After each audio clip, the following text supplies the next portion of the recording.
Semua roh heroik, tolong lindungi rasku, selamanya. Suara Bai Guanxing sedikit bergetar. Lambat laun, nyala api tampak redup. Itu tidak redup, tetapi pohon elf telah berubah menjadi abu, dan tulang yang tak terhitung jumlahnya juga berubah menjadi abu. Semuanya telah berubah menjadi abu, tetapi dalam nyala api, Qin Yichen melihat seberkas sinar pasir melayang keluar. Ini.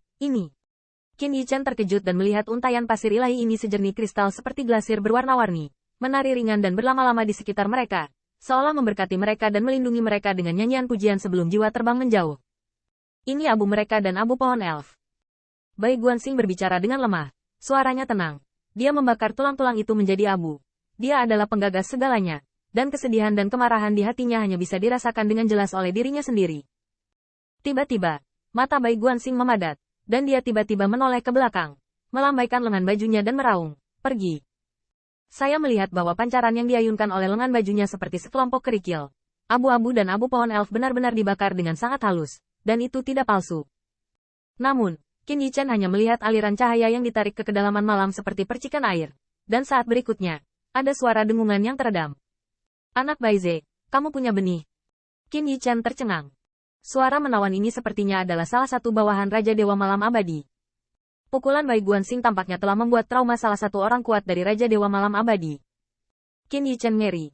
Abunya seperti bunga pir dalam badai hujan. Tidak. Abunya ditembakkan seperti abu, tapi sepertinya bisa menyaring seluruh tubuh seseorang. Tidak hanya itu, Bai Guanxing menatap kedalaman malam dengan mata dingin. "Jangan pergi dulu." Aku berkata, "Aku akan membuatmu mati lebih buruk dari mereka." Abunya tidak terlihat. Semua digerakkan oleh Bai Guanxing, dan saya melihat abu yang bersinar di sekitar Bai Guanxing, jatuh di jubah putihnya seperti salju, seperti sedikit kecemerlangan, dan lebih baik membuka lapisan dewa untuk Bai Guanxing. Ledakan. Tanda seru. Bai Guanxing berubah menjadi pelangi ilahi dan mengejar ke kedalaman malam. Kemudian Qin Yichen mendengar suara pesona dan penuh kengerian. "Anak Baize, kamu baik hati. Kamu kejam. Bakar keluargamu menjadi abu. Tapi kamu mendapat keuntungan. Kamu harus keluar. Dalam kegelapan, kamu tidak bisa mengalahkan kami." Setelah beberapa saat, Bai Guanxing kembali.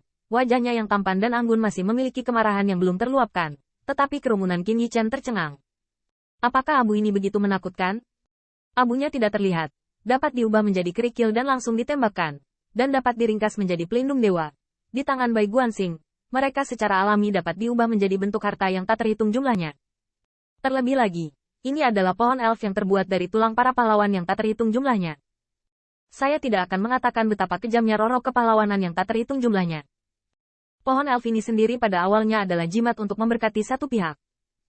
Hanya saja pohon elf itu membusuk pada malam hari, dan Bai Guanxing membakarnya seolah-olah membakar sampahnya. Tetapi biarkan esensinya terungkap sepenuhnya, dan sekelompok tulang dapat dibebaskan. Membakar tulang dari keluarga yang sama menjadi abu bukanlah hal yang baik untuk Bai Guanxing, tetapi dia tidak punya pilihan. Dia tidak bisa membawa tulang-tulang ini bersamanya. Dia bahkan lebih enggan untuk bertarung dengan klannya, dan bukan hal yang baik untuk menghancurkan tulang.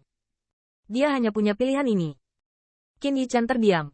Dia bisa mengerti, bahkan dia percaya, atau bahkan jika dia memikirkannya sekarang, jika dia mati dalam pertempuran, biarkan generasi muda di klan melemparkan tulang naganya menjadi prajurit yang mulia, dilemparkan ke dalam baju besi naga.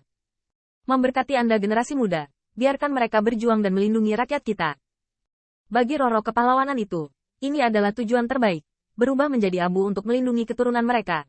Lebih baik daripada dicambuk di sini dalam kegelapan. Bai Guanxing membebaskan mereka, dan mereka berubah menjadi abu, yang juga bisa menjadi harta yang bisa digunakan Qin Yichen. Bagaimanapun, Bai Guanxing tidak berani mengejarnya secara mendalam, karena keberadaan 4 patung di bawah Kaisar Yongye tidak sederhana, dan dia tidak berani meninggalkan Qin Yichen sendirian di malam yang gelap. "Tuan, mereka pasti akan melihat ke bawah." Pada saat ini, bahkan leluhur bayi berdarah, yang tidak pernah percaya pada sentimen apapun, memiliki napas panjang yang tercekik, seolah-olah penyakit jantung telah sembuh. Putra Baize Dai, roh-roh heroik ini abadi. Bahkan jika itu adalah kematian perang, bahkan jika itu adalah mayat di sini, bahkan jika dibakar menjadi abu, ia juga bersedia berubah menjadi warna ambigu untuk menerangi malam. Bai Guanxing terdiam, hanya memegang pasir surgawi di telapak tangannya, dan terbang menuju Qin Yichen, berbisik di dalam hatinya. "Jika mereka tahu bahwa kamu juga keturunan naga sejati, mereka pasti akan melindungimu." Qin Yichen menyaksikan pasir bercahaya mengambang di sekelilingnya, masuk ke lengan bajunya, dan bahkan melonjak di permukaan tubuhnya, melindungi vital hatinya, dan tidak bisa menahan diri untuk sangat tersentuh. Ini mungkin hal yang baik. Meskipun untuk Qin Yichen, konsepnya adalah bawa jiwa kembali ke kampung halamannya untuk perdamaian. Tetapi ini hanya konsep pribadinya. Qin Yichen tahu bahwa, seperti Jiuli yang suka berperang, darah leluhur akan dioleskan di wajah mereka untuk merangsang semangat juang, dan itu bisa digunakan untuk berdoa memohon restu leluhur. Apa yang terjadi setelah kematian, mungkin tidak harus diputuskan oleh orang yang masih hidup sama sekali. Tetapi semangat kepahlawanan dan ambisi luhur dari roh-roh kepahlawanan yang tewas dalam pertempuran adalah tujuan terbaik. Untaian pasir surgawi ini sangat mengambang. Jika ditumpuk bersama, itu cukup untuk berubah menjadi bukit kecil. Lagi pula, pohon peri sangat agung. Dan masih banyak lagi roh kepahlawanan yang telah disempurnakan. Jadi cukup untuk didistribusikan ke Qin Yichen dan semua orang. Dan cukup untuk didistribusikan ke Qin Yichen. Itu juga cukup untuk menutupi tubuh dan berubah menjadi pakaian dewa cahaya yang mengalir. Namun, Yao Yuekong dan leluhur berdarah keduanya mundur selangkah dan tidak mau. Bukan karena tidak beruntung dikelilingi oleh abu. Tetapi roh-roh heroik ini seharusnya tidak datang untuk melindungi mereka. Putri Wenqing melambaikan tangannya lagi dan lagi. Bahkan mencubit pinggang Qin Yichen. Mengapa kamu begitu berkulit tebal? Kamu menginginkan semua jenis harta. Mu Qiyu tercengang ketika dia melihat dari samping. Barusan pukulan yang cahayanya berubah menjadi kerikil tidak kurang dari di bawah. Selain itu, harta kaisar ini tidak terlihat. Dapat diubah menjadi jas dan baju besi ilahi. Dan dapat dibentuk menjadi pedang dan pedang ilahi. Semuanya ada di hati. Harta semacam ini sangat sulit ditemukan di antara para prajurit Tao.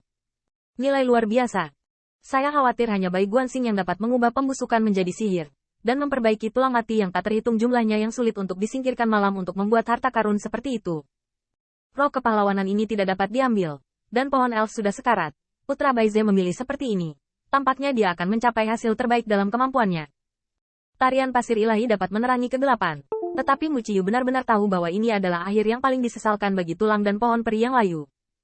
Jika tidak, dengan begitu banyak tulang dari 10 ras dewa besar dan pohon elf yang menaungi langit dan matahari, Mu Qiyu tidak ragu bahwa jika bukan karena malam yang gelap, Bai Guanxing dapat memperbaikinya menjadi harta yang lebih kuat dan kuat.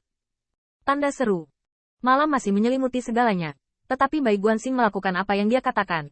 Dia berkata, dia datang ke sini untuk mendapatkan kembali semua milik mereka untuk saudara dan saudari ras elf. Melihat pita bersinar di sekitar Bai Guanxing, dia menatap jurang di malam yang gelap dengan niat membunuh. Jangan khawatir, bahkan jika kamu bersembunyi di bagian terdalam malam, aku akan menemukanmu.